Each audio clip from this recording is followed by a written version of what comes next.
We're back. It's the review. Brendan Hodges here. I'll be joined by a couple of panelists in just a few minutes. But for now, just want to welcome you back. It's episode 10.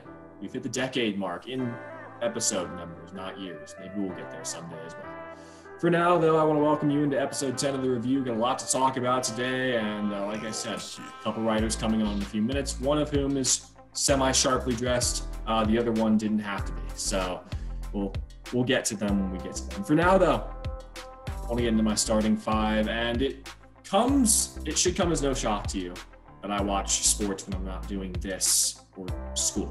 A couple nights ago, I was actually working on a spotting board with a friend of mine. We're doing practice for lacrosse play-by-play for later in the spring semester, and finish up for the night, go upstairs, and find out, the NHL season, it started. So I turn on the Flyers Penguins game and watch the third period of that. And the next game comes on, and if you don't know this guy, I don't blame you, but you should get to know who he is.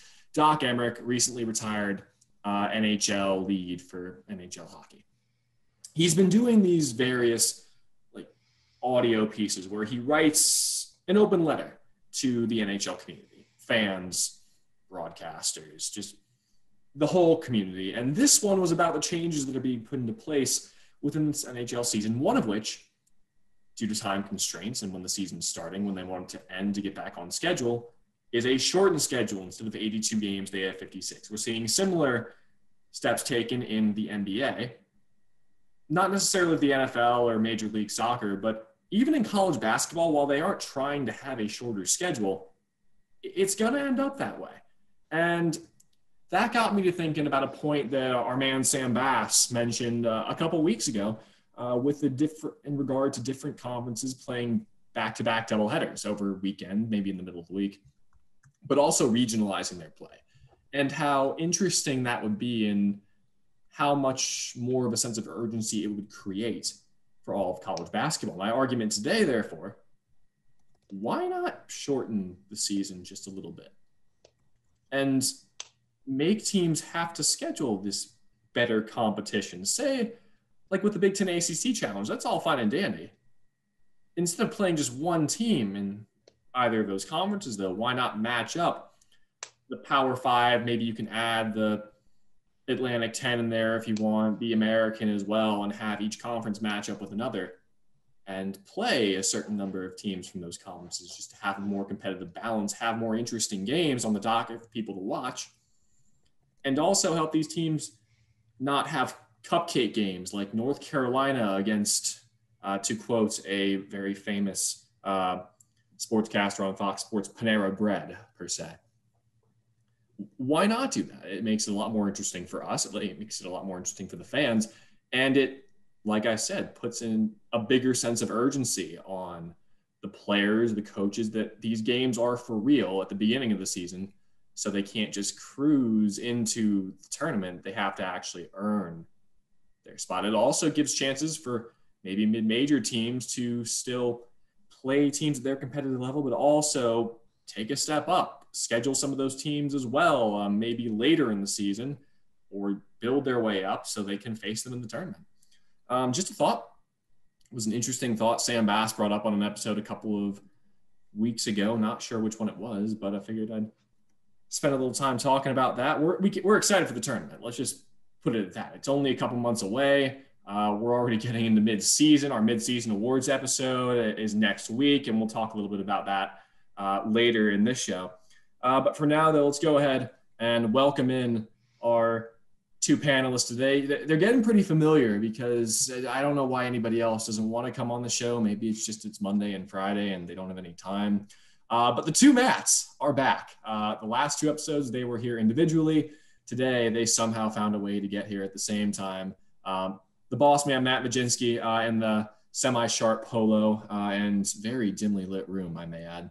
And Matt Carner, who has avoided snow up in the great state of Wisconsin. Guys, welcome to the show. Happy to have you on. We're going to have to give you guys some interesting backgrounds at some point that aren't just your room, something fancy like this. Lovely EVB review logo. Zoom is hard to know which way I'm facing. Anyway, we'll go ahead and start off with our first topic today. And as I just mentioned, shorter seasons. mean that teams have less time to prove themselves, but there are other changes besides a shortened season that could be put into effect, i.e. the double headers that we've seen over the weekend. You actually see them a lot in college baseball as well, and whether they're 3-game series or I know where I went to school, Division III, you'd play 2 games in a day. They'd just be a little shorter in terms of the actual amount of innings. But what changes that have been put into place this year, whether it's those doubleheaders, maybe the centralized location for a large-scale tournament, the NCAAs, the NIT, could you see being kept going forward into next season, the season after that, and into the foreseeable future?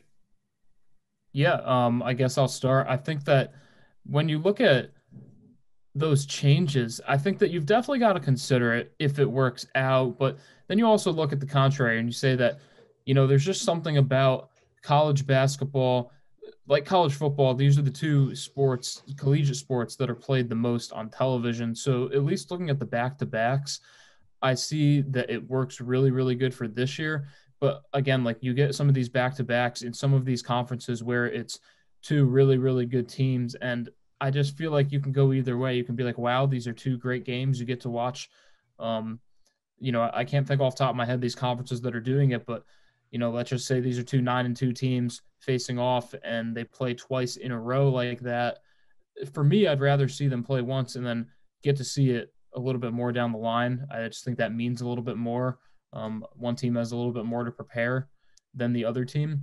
As far as the tournaments go, I think that that's something you've got to keep an eye on just because you have so much money to be made. I think they might even go to look to expand to more places to play the tournament at in the future. I could see them going the opposite way. But again, I think that they could look at it this way and say that, okay, if we have a regional in a place where you can play games in multiple locations, maybe they'll look at it that way. Let's say you have a Boston regional. You don't have to just play games at the TD Garden. You can play games somewhere else as well because that's such a big area where people might be able to get to one place easier than the other place. So I think when you look at all that considered, it's going to bring up some different things to look at with the NCAA tournament going down the line. I just don't know which one it's going to be. Yeah, no, I don't see a lot of these changes staying. Maybe a year or two, just because of financial reasons, especially with the smaller conferences. But when you look at the back-to-back games, a lot of conferences, they don't play it necessarily back-to-back, but they do kind of have that similar schedule. The Horizon League already plays pretty much Thursday, Saturday, and they have travel partners. So they will travel to Indianapolis and play IUPUI, and then their Saturday game will be at Fort Wayne now because they joined the conference. So, I mean, they have these travel partners in place. They have this kind of already set up. And most smaller conferences do. I just looked at a few, but the West Coast Conference has that. The SWAC has it. The MEAC has it. Ohio Valley has that same kind of setup where they have those 2 days that they really play, and it just kind of gives them one day. And honestly, I think it helped Butler in the past when they went to the Final Four national championship game. The NCAA tournament set up the same way. So when you have that day of rest and then you play again, it really kind of prepares you a little bit more for the NCAA tournament. And then the only major conference that really does this is the Pac-12. And the reason I'm not sure why they do it compared to other conferences. I think other conferences don't, because the wider scheduled their games are, the more TV time they have, the more money they're bringing in for that. So I don't see the schedule changing. I think basketball is at a perfect, right? When they're about 30 games, between 25 and 30 games for teams, I think it's perfect because you get that cross-contamination of different teams playing each other so that you can compare them a little better for the NCAA tournament where, I mean, it is very, very difficult. And we've seen it in college football where you have an undefeated team who's not playing for the championship. And that's a very challenging thing to have, but it's just because there's not quite as many teams playing each other and you can't compare as well. The NCAA tournament too, I don't think it's going to stay this way. I think having it in one location is great when you don't have fans, and I don't think they're going to have that many fans, just kind of family, but it's much harder for a fan base to travel for a first and second round game than it is for them to travel for a regional and a Final Four. So I think having it spaced out, and the NCAA this year is different, but they really do try to get those teams to be placed as close to home as possible for those first and second round games. And so I think now moving forward, it's just not going to be there.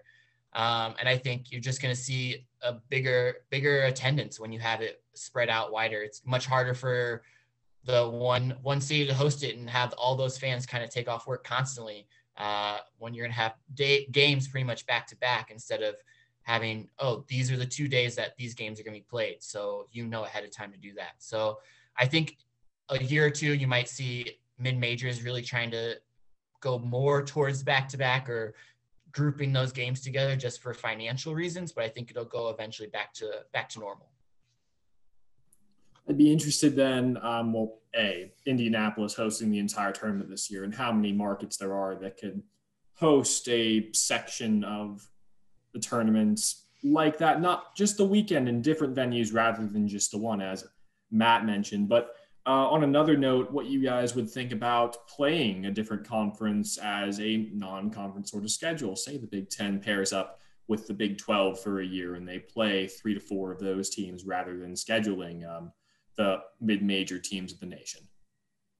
I guess, the only thing I can think about that is I think it's tough because you have these teams, and I think in a normal season, obviously this year is not a normal season. I think as a coach, there's so many different philosophies, and each coach has their own philosophy. I know that, I can speak for 2 teams that I know really, really well. In the Seton Hall, Kevin Willard likes to schedule tough games. He likes to schedule a couple of in-state games, but most of the time he's trying to get a real tough tournament and a couple of power conference and other tough teams to play. I mean, this year you look at it, you've seen the Gonzagas and the Baylors. Seton Hall was right there with them. They scheduled a game against Louisville, a game against Rhode Island, a game against Oregon. Those were all in the first week or so. And they had a couple of other tough games as well. They had that win against Penn State. Then you look at the other team that I follow real close in Syracuse. Their toughest test this year was Rutgers. That was part of the Big Ten Challenge. Other than that, they haven't really played for itself. But I think that you look at that and you have some coaches that really just want to get their teams adjusted to playing college basketball, and other coaches, they want them to just play against the best competition because they know that that's what it's going to be like in the conference slate and once you reach the NCAA tournament. So taking that all into consideration, I just think you have to leave it up for the coaches. I think these conference versus conference tournaments are very, very good ideas, but I just don't think you can stress that too much on each program because each program has their different way of looking at it. No, I completely agree. I think as soon as you start implementing those conference versus conference and saying you need to have so many games against a power conference, then we're really just getting into that talk that's been going around about the Power Five splitting away from the NCAA and creating their own conference. And I mean, that's still a possibility. But again, if that happens, it's going to be because of football and not basketball, because basketball has a lot more to offer for those Power Five conferences within the NCAA. So, and then you see it, like the teams that do schedule hard, the teams that do schedule, they are rewarded in March, depending on how they fare from those games. But I mean, you've seen North Carolina, Roy Williams does a fantastic job. They played Wofford quite a few times and they've lost at home and on the road at Wofford. And that's something a lot of Power Five coaches, they're not going to do is play those mid-major teams on the road, but he's willing to do it. I remember a couple years ago, I think it was Marcus Page was a senior, and I want to say he was from Iowa, but they played at Northern Iowa and they lost on the road because they were willing to take that risk. But ultimately that game doesn't hurt them as much because it's a road game. Northern Iowa ended up being pretty good that year, but like you're taking these chances. And like, if you're going to lose on the road to one of these smaller teams, more than likely, they're going to be a pretty good team that kind of comes up through the ranks.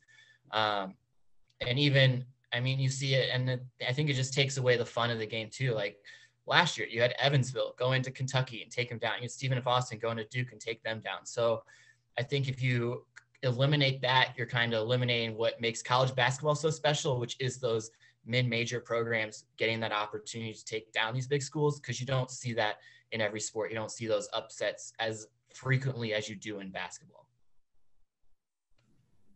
Well said, both of you. We'll go ahead and take a break, though, as we finish up this segment. When we come back, though, we got the biggest stories in college basketball since we last saw you on Monday, as well as the second topic of the day, guys. Well done. We'll take a quick break. Be right back. This is The Review. Stay with us.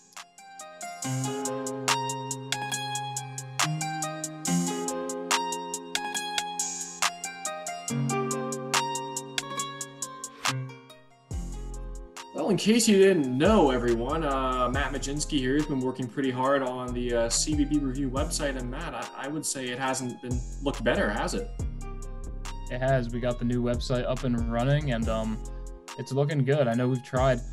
I mean, I think Matt can say this too. I mean, we've had at least 3. This is probably the 3rd different look the website has had. I can't honestly remember the one before this one, like the one before this one, but I know that we've had at least 3 or maybe even 4 different looks that this website has had. But I think right now I'm pretty confident to say that this one might be staying for a while because I just like the look of it, and I'm glad that CBB Review is getting up and better every single day. Absolutely. If you don't know what it looks like, though, for any of you watching, you should go check it out. And Matt Carner, what are some of the things that people can find on this illustrious college basketball website? I mean, we have got our weekly rankings, our takeaways after big games throughout the season, and then just constant feature articles that we're getting up, talking to coaches and players when possible, and giving our input on different teams throughout the country.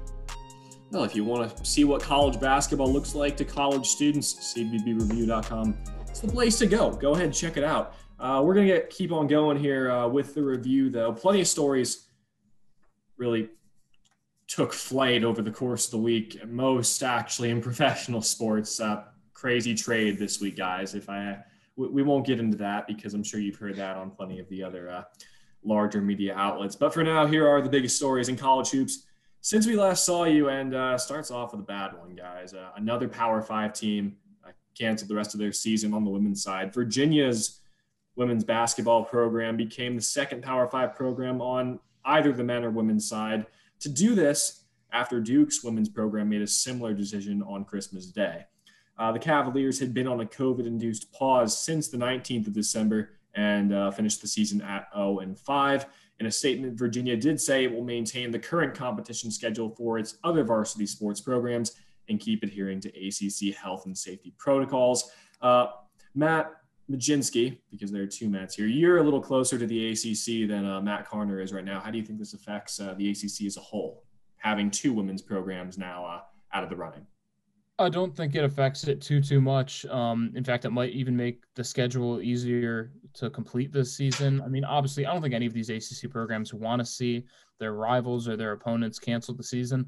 But with Virginia, and I didn't read too much into this, but, you have to think that it was some of a combination between the athletics department saying, look, this isn't working. The players might even have a say in it and saying, hey, we haven't played in like a month. Like, we want to keep getting better. But at this point, what's it going to do? Like, we're not going to make the postseason. Why don't we just keep working as a team together and get better for the following year? And I just think it's all that combined.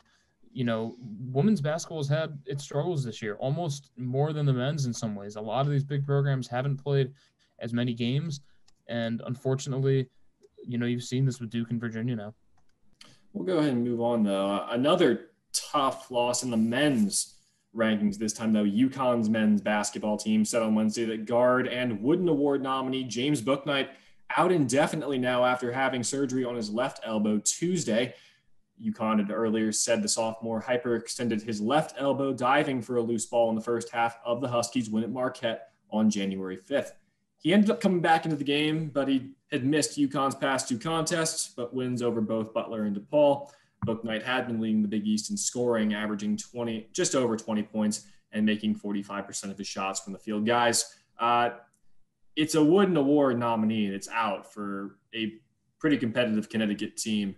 Tough loss for him.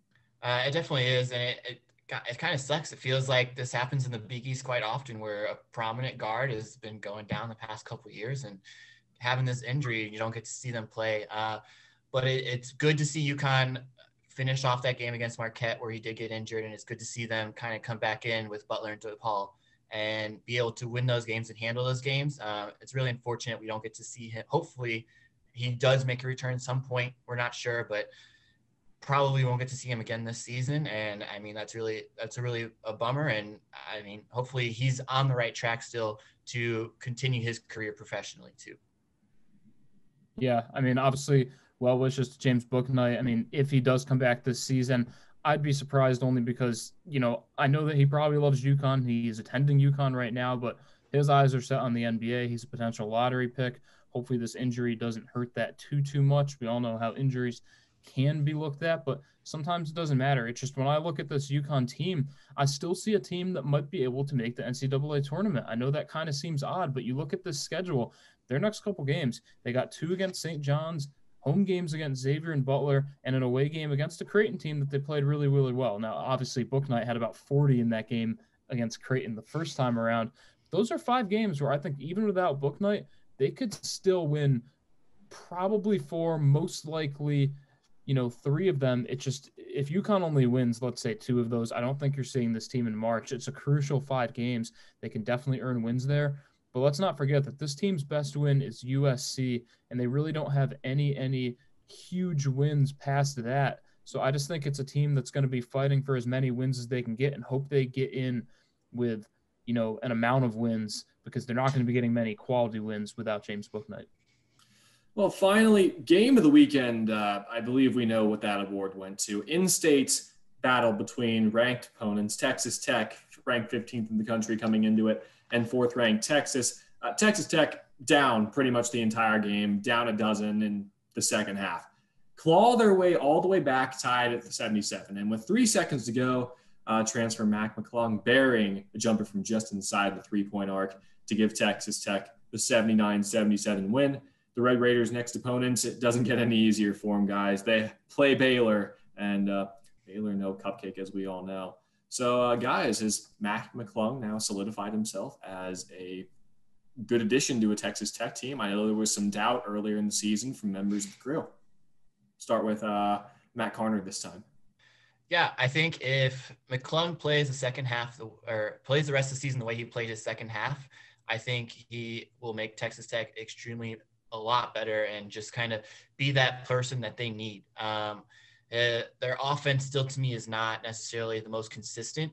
And I think McClung in the second half, he did more by doing less. And I think that's what really helped that team out, along with Texas just kind of starting to hold the ball and really get out of their flow.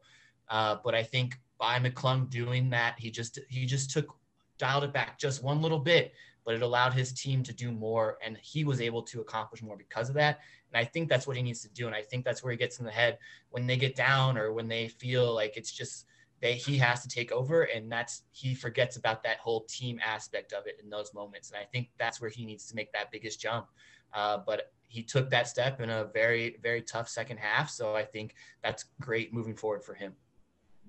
Yeah, Mac McClung's a guy that just has a lot of learning to do, but he still has a lot of college basketball left in his career. I think this is a guy that's not going to leave early for the NBA, so it's a guy that's going to have an extra season at least.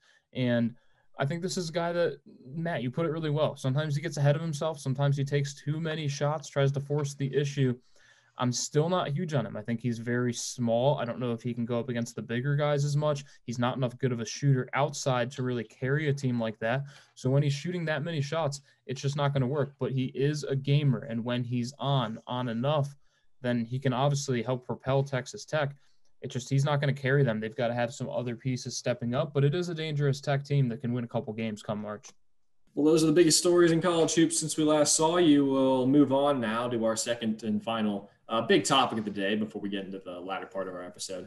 Interesting article came out on ESPN this week, guys, from Jeff Borzello concerning how the selection committee is going to pick teams for the tournament field this year, whether it's RPI ranking, strength of schedule, the quadrants, and the eye test, because some teams might not have enough games to really have that good of a eye test for them. So the current committee, made up of 10 athletic directors, conference commissioners from across Division I college basketball analysts, though, are making suggestions that former coaches should be included and not just have athletic directors making the decisions on who gets into the tournament. So do you think there is enough diversity in the selection committee? And if not, who would you add to it? Let's start with Matt Carner. Yeah, so I mean, I am lucky enough to have the pleasure where I went through a mock selection with the NCAA, but then I also have been through a mock selection with the College Football Playoff Committee. So Bill Hancock, he kind of took over he did the whole selection committee for the football playoffs, and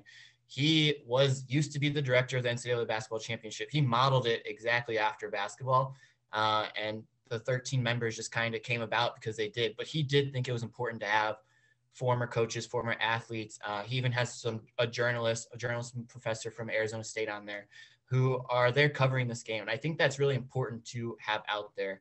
But then I think it just kind of gives a little bit more, because these athletic directors, these commissioners, they have already so much on their plate. And I mean, we can't get away from the fact that the argument just for having a coach on there is not good enough, because as of right now, there are 4 members on the committee who at some point in their career coached or played collegiate basketball. So though they're there, we're talking about the eye test and all this stuff, and it's there, and these people know what they're talking about. I think it just gives you a little bit more of a person on the committee who has time to really kind of keep up exactly with what's going on. And it just kind of, it gives you a lot. When you're in a committee like that, when you're in that selection process, sometimes it does come down to who's the most influential person in the room and how are they selling this team? Because when you're really out there putting these teams against each other, it can be very complicated. And so when you're talking about it and discussing these teams, sometimes the way someone phrases something or the way someone talks about a certain team, it really changes your mindset and changes the way you feel about it. So I think it just kind of is really important to have someone on the committee who has less to worry about, right? We have these athletic directors on this committee who, if something goes wrong at their school and if there's like a scandal of some sort, these athletic directors are the ones probably going to get fired. And we're going to be upset that they didn't take care of their job. Well, we're also giving them this job to make sure they're paying attention to everything going on in college basketball to make sure they're doing this. So there's just a lot of kind of back and forth with all of that. So I think having it would be very important. I don't think it should just be coaches. I think journalists, they're probably the ones who are covering the most of it. They are watching it like that's their full-time job. So that's what they could see. But then also just former players and just kind of people who maybe aren't fully in the sport anymore, but know it really well, I think can also provide just a good insight. And I don't think it can get worse. It could just possibly get a little better than from where it is.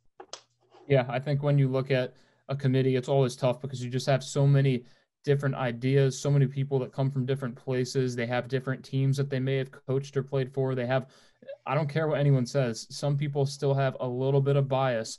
I'm not going to say any words here, but I definitely know some names in the back of my head that have had some bias on certain teams before. Cough, cough, Doug Gottlieb. But, I think when you look at the selection committee, you have a pretty good group of people. You have, like you said, there's diversity there. It's just that I think if you can get maybe more mid-major people involved, get those guys to share their thoughts, because there are some really good mid-major teams out here who I think don't get enough of a look, because every year there seems to be a couple teams and they're like, are they going to make it? Are they going to make it? And it seems like more often than not, they don't. And when you look at it, they probably should have, because some of these teams that get in, they're 19-12, they're right around 500 in their conference. And I'm thinking, okay, they had their chances during the season and they did not do enough. And some of these mid-major teams might not have gotten the opportunities, but they definitely made the most of their schedule. And I think that maybe that's something the committee could work on, but I can't judge the committee because they do a tough job. We got a few more minutes before we got to head to a break. So let's do this really quickly. How do you think extra computer data could play into this versus having, what's the balance basically between the computer data that's provided and this diversity that you guys are petitioning for? We'll go with Matt Majinski to start this time, and then Matt Carner. Just real quick, guys. Yeah, computer data is real. It's obviously real important. I think that also the eye test is important. I think it's just everything's kind of important to this. To get the right teams, you have to look at everything. I think they do that well. There's always room for improvement, but again, I can't judge it because I think all of it is there to help us decide who the best teams and where they should be seated are. Yeah, I mean, I think the data is great because it's there. It tells us what's going on, and I think it really gives you a better picture of the overall resume. And I think that's what's really being judged, is just that overall resume. How many games do they win? How many do they lose? How well do they do against the quad 1 and quad 2? And I think all of that kind of puts up that resume, and you can see that. You can compare resumes. Sometimes you look at some of these resumes and you're like, well, this team has done more this season. And that doesn't mean that team is necessarily better. It doesn't mean that team is necessarily more talented, but they've done more. So they're going to be seated. They're going to be ranked higher than that other team. And I think kind of going into it, when you look at the eye test, a lot of times the eye test really comes down to when resumes do look familiar. When I was doing the selection committee, we had Stan Morrison there, who was on the selection committee and coached way back in the day. And he was telling us, and a lot of times when the resume started to get really familiar, it really just comes down to shirts and skins. Who's going to win this game? Who's going to play better? Who's going to win this game? And that's, I would say, is more when the eye test comes down to it. You look at a team like Virginia right now. I don't have them very high in my rankings. I know ESPN's and CBS's just came out today too. They have them down towards 7, 8, 9 seeds, which is probably where I have them. They probably have a great team, and they do have a good team. But when you look at their overall resume, it's just not there this year right now. And so it's hard to put them in that place. So I think the way basketball has it set up is it's more of a overall resume, overall picture. How did this team do versus who is the best team out there, which is kind of, I think, how so many of the fans' minds go towards is this team is better. Why are they not in the tournament? Well, they just didn't perform quite as well. Again, well said, guys. We're going to go ahead and head into a break, though. Still to come, my favorite segment of every episode where I get to make these guys have a little bit of a headache. 3-point play with the new rules that these two are, I hope, learning a little bit about and taking hints from myself to actually study up on certain trends that I may be putting into the questions. Also, though, the stories they're looking for coming into this weekend, as well as game picks still to come. For now, though, we'll head to a break. This is the review. We'll be right back.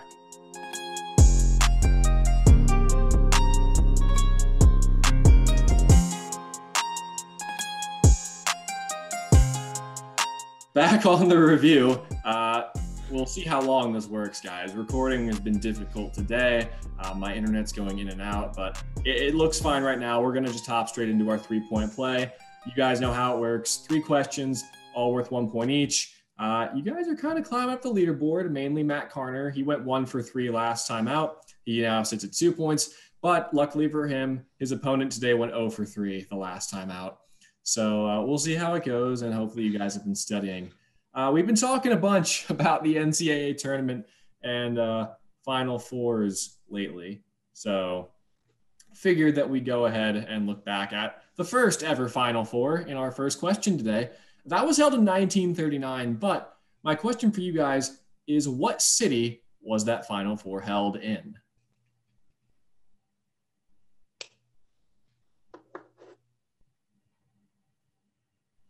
Remember, you have 2 mulligans. That's a tough one. You have 2 mulligans to use for the 3 questions. If you get all 3 right and you don't use a mulligan, you can't use it for the 4-point play. So choose wisely.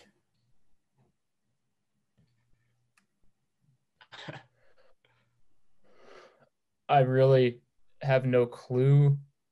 I guess I'll guess first. I'm not going to use a mulligan on this because I literally, whatever cities you give me, I still probably wouldn't know. But I'll go with Indianapolis. Stay with the theme. All right. Matt Carner, you right. Can give me your answer, or you can choose to mulligan this if you'd like. Yeah, I have an answer in my head. I believe it's Kansas City, but I'm not 100% sure. So I would like to have them listed for me. All right. So Matt Carner will use his mulligan. Your choices are A, Indianapolis, B, Kansas City, C, Evanston, or D, New York City. All right. Well, I'm going to stick with it and I'm going to go with my gut and say Kansas City.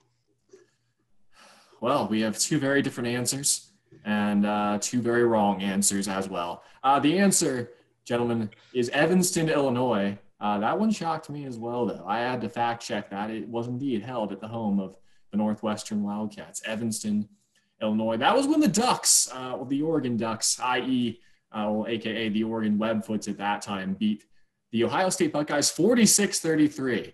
Not a lot of scoring in basketball back then to win the first Final Four. Oklahoma and Villanova shared 3rd place in that tournament. I don't know how that works, but I didn't look into it that much. Anyway, question 2. So now you know where the first ever Final Four was held. Congratulations. Give yourselves a round of applause. Way to go. However, now my question for you is, what city has hosted the most NCAA Division I championship games, or hosted the most of those in the 20th century?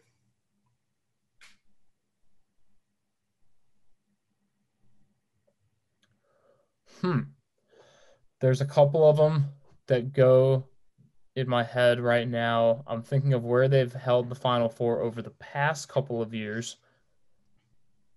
And that's New Orleans, Houston, some of those. New Orleans is the first one that I thought of, so I'll go with New Orleans. All right, Matt? All right. You said, was it Final Fours or was it tournament games? It was Final Fours in the 20th century. In the 20th century. All right.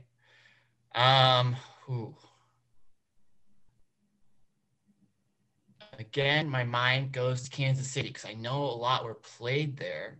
But then also Indianapolis and San Antonio are also up there. I'm going to go ahead, since I'm not 100%, I'm going to use them as my second mulligan and take my chances on the next question. All right, so your choices are Chicago, Louisville, Kansas City, or Seattle. So, Matt, right, well, I'm going to stick with what I thought. I'm going to stick with Kansas City and hope my gut's telling me that correct this time. Well, you should listen to your gut more often. That is correct. Kansas City in the 20th century, Matt Majinski. If you listen to the questions, you'll maybe get little hints. They hosted 10 Final Fours and championship games in the 20th century. New York had 7, Louisville had 6, Seattle had 5. Matt Carner making up some ground, though he's used both his mulligans. Matt Majinski still has 1. So we really like history here, and by we, I mean me, because obviously one of the people here doesn't pay attention to history, and the other one just likes Kansas City a lot. But we're going to go to the year 1957. That was when North Carolina won their first national championship. It was a thrilling triple overtime victory that ended with a score of 54-53. Again, not a lot of scoring back in the day. The Tar Heels beat this team to win that championship.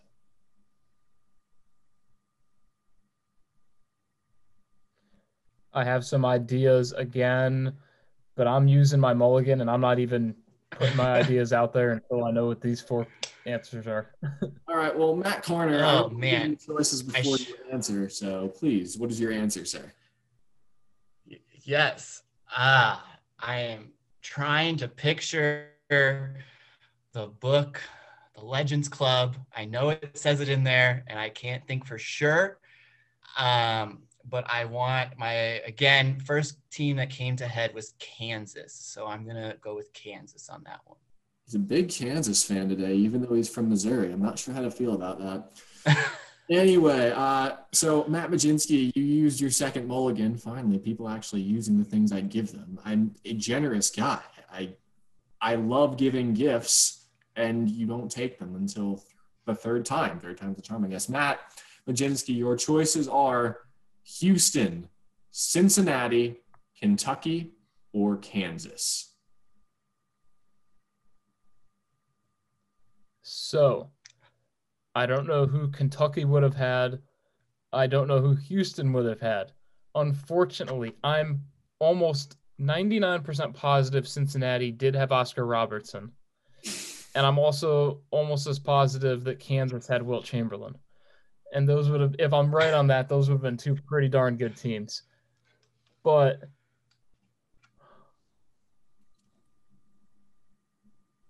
Cincinnati.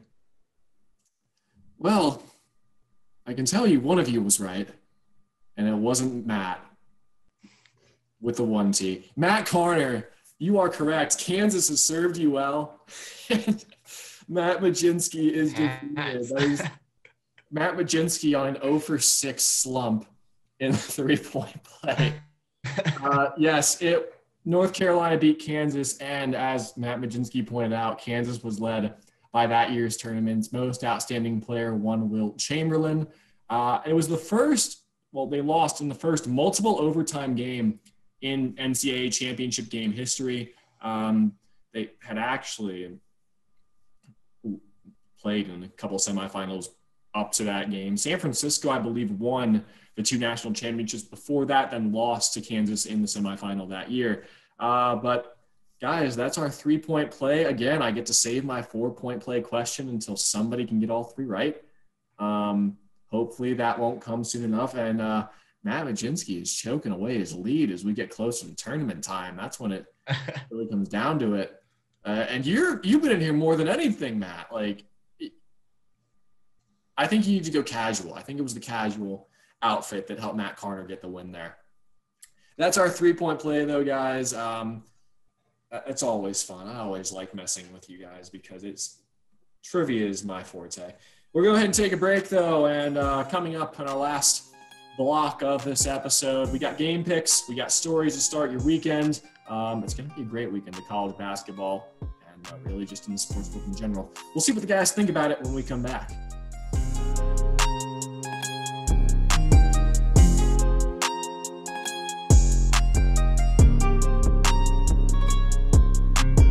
This is the review, episode 10. Getting set to close up shop. Before we do, though, as we do every episode, panelists that we bring on have plenty of stories they're looking forward to in either the coming week or weekend.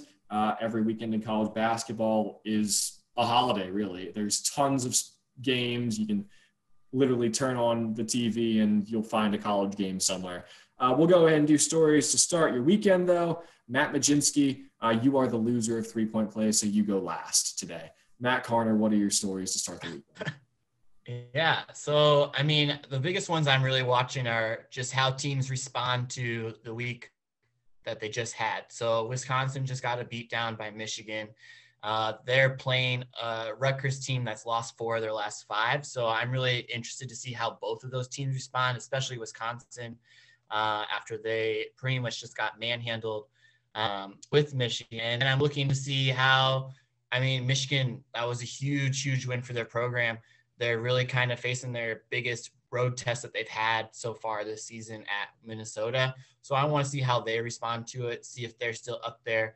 And then also Texas Tech, same thing. That was the biggest win they've had all season. So I want to see how they do it. But then I'm also keeping my eye on the Horizon League because tonight and tomorrow you have Cleveland State playing at Wright State. Cleveland State is currently 8-0 in the Horizon League in first place.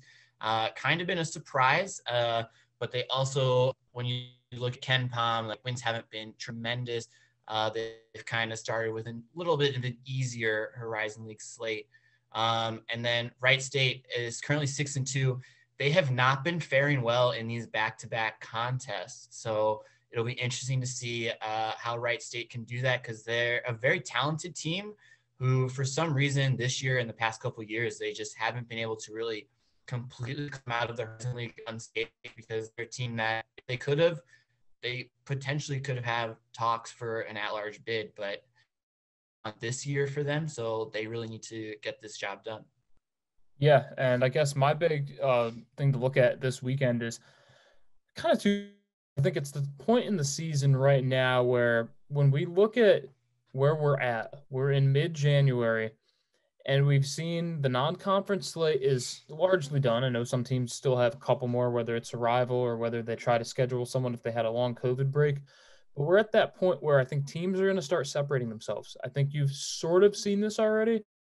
You're going to look at, okay, right now is when teams have to start turning it around because after this weekend, you got to start looking at college basketball is going to be the focus pretty soon. And you want to be in that focus when that focus starts. And in other words, you don't want to be, when the NFL ends, a team that needs to start getting some wins together. You want to be one of those teams that already has those wins. And right when the NFL ends, you're a team that is at least on a radar of in the NCAA tournament or right around it. And really, that's my main point. I think there's a couple other things to look at this weekend. I want to see how college basketball competes with the NFL. I think that it's obviously a pretty good weekend of college basketball ahead. There's some good games that we're going to look forward to, but the NFL reigns supreme and college basketball knows that. All the other sports know that, but if they can have a couple moments, a couple of big games, couple of buzzer beaters. I think that's always good if another sport wants to compete with the NFL. Well, speaking of those pretty good games that we're going to be seeing this weekend, why don't we pick some of them? Got a nice slate here for you guys to pick. You already saw them, and we have one late edition due to a COVID cancellation. But we'll start right at the top in Conference USA. The Old Dominion Monarchs visiting the Rice Owls. It's a doubleheader this weekend, guys. So go ahead, just pick who's going to win both games and give me a score. We'll just go from Matt to Matt, and we'll keep it going. So decide amongst yourselves which one of you wants to go first. Matt, if you'd like to lead us off. Yeah. Old Dominion has won 6 straight in the series, but Rice has Max Fiedler, sophomore, who's doing pretty great. Leads the team in rebound, assists, and blocks, and is third in scoring. He's a fun guy to watch. He's really getting the job done, filling the stat sheet. I do think they're going to split the series, though. I don't think either team is going to get that sweep done. So today, they are at Rice. I'm going to go today with Rice 68-64, and then Old Dominion finishing it off 72-68. Yeah. Again, these are two obviously pretty even teams. I'm just going to go with Old Dominion for the fact that they've had a decent program. They've built something there over the past couple of years that's respectable enough in that conference, and I'm just going to pick them for that reason. I don't think either of these teams are going to be in the NCAA tournament, though.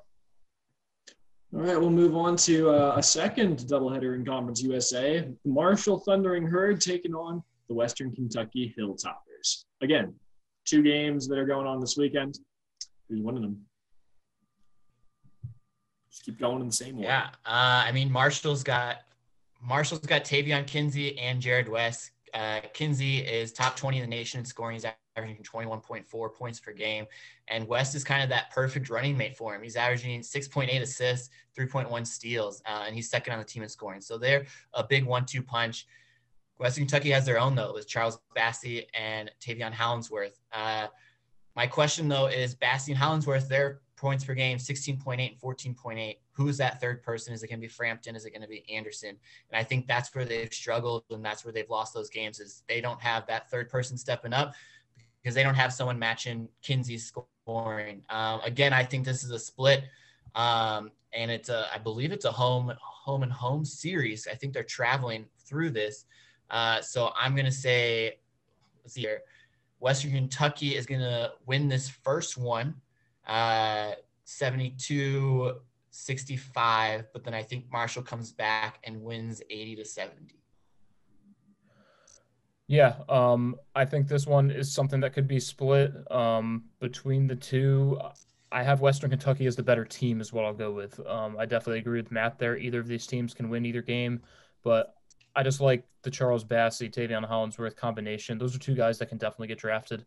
Bassey, really, a former 5-star, and he's a real underrated player that I think will win awards as his college career moves on this season. And I just think Western Kentucky's a team to have an eye on. I have them in my bracket as of now winning that conference.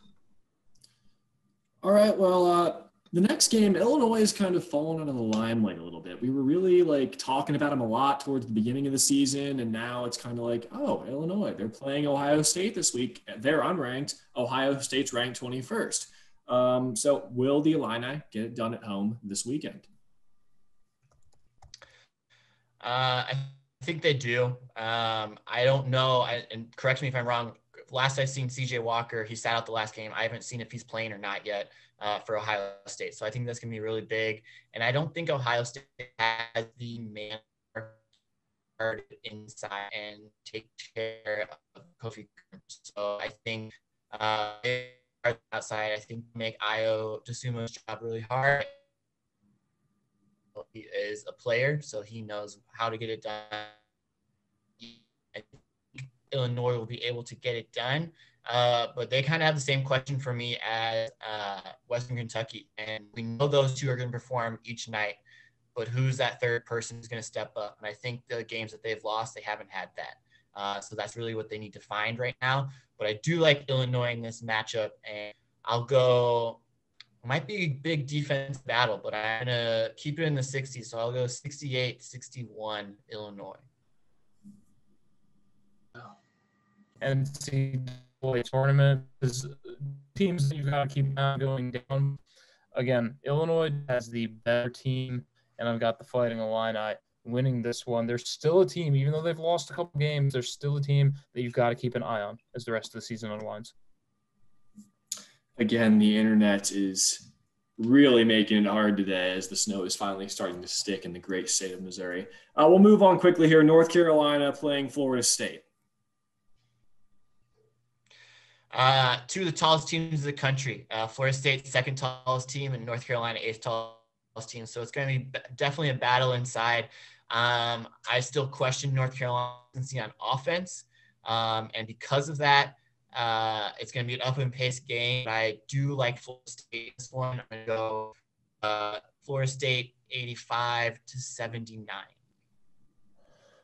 Yeah, I'm going to go an opposite one here. I think the Florida State has a very, very good team. They're and I think they're starting to come into their own a little bit. They don't shoot the ball particularly well, but Garrison Brooks is getting into the form that I think a lot of people thought he'd be in this season. I've got Carolina in a close one. We're going to skip ahead a few just because I can tell the issues from a technological standpoint are inhibiting. This is not going well. Because of technical difficulties, we're going to skip ahead a few. I'll just pick out two or three of the ones that we have left, starting with my new favorite mid-major team, the Bulldogs from the Citadel. We've had them on the episode a couple times already. They play against a rival academy, the Virginia Military Institute, the Keydets. So who wins, the Citadel or VMI? Yeah, Citadel off to a great start. They actually competed really well with Furman this past week. So I think they are a team to just continue to watch. And I think they're a program on the rise in the Southern Conference. So it's going to be great. Hayden Brown has been playing fantastic. So I'm going to go with the Citadel in this one. And I don't think it's going to be super close, but I'll give it to them 75-60. Yeah, I've got – wow, this is tough. The Citadel started off real great, but VMI was my team real early on when they played a couple teams tough. So I will go with VMI here. I'll pick two of the ones we have left, starting with Kentucky at Auburn. Kentucky was abysmal to start the season. They were just bad guys. But they've turned it around in conference. They're 3-1 in the SEC, and they're playing an Auburn team that's 1-4 in the SEC after a hot start to the season. So does Kentucky keep the hot streak going?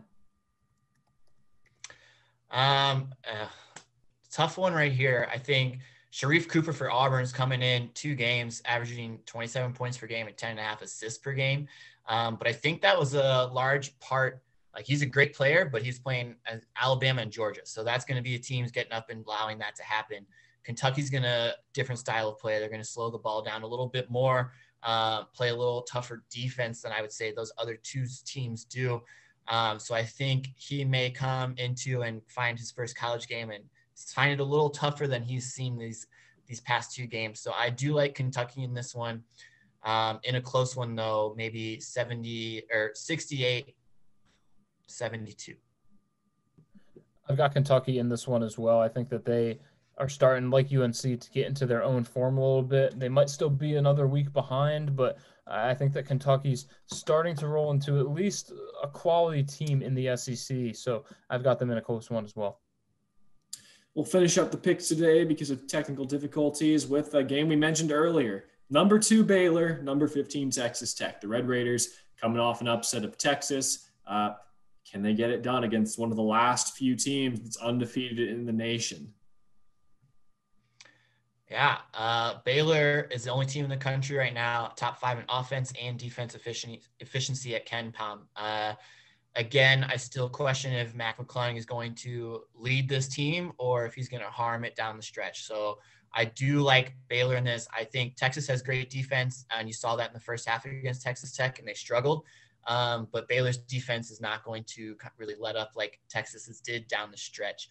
So I do like Baylor in this one. And I think they will let's say 73-68. I've got Baylor. Wow, this is a tough one. I've got Baylor in this one. I think the defense will get it done. I think I haven't seen them that much this year, but I'm just kind of counting on them to prove me wrong. I still have them as the second overall seed in this tournament, so I'm going with the Bears. Well done, guys, on the picks. Well done, Matt Carner, on the trivia today. Matt Majinski, you have some work to do, not just trivia-wise, but episode-wise. For those of you who don't know, meaning all of you watching this, I'll be traveling on Monday. Matt Majinski will be taking over for an episode as he did a couple weeks ago. Anything you want to tease in that, Matt, or have you not started your prep yet? Nothing yet. The rundown has not been set up, but do know this. It'll have a lot to do with what happened over the weekend. I'm sure a lot of people have watched or are going to be watching the football that's going on, so you've got to have your fair dose of what happened in college hoops. Also, keep in mind, next Friday, we're going to have our mid-season awards episode. You guys want to check into that, too. You'll see, hopefully, everybody wearing their formal gear, dress shirts and ties, boys, maybe even a blazer if you got it. And we'll give out our mid-season awards. Again, that'll be next Friday, and hopefully we'll have that up really early in the day. Hopefully this one's getting up here pretty soon, but we'll go ahead and say farewell for now. This has been the review from Matt Majinski, Matt Carner, and myself, Brendan Hodges. Sorry for the technical difficulties today. Hopefully we'll have that figured out by the time I get back to Syracuse on Friday. Hope you guys enjoyed the episode, though. Matt, we'll see you on Monday with whoever wants to join him. This has been the review. Take care.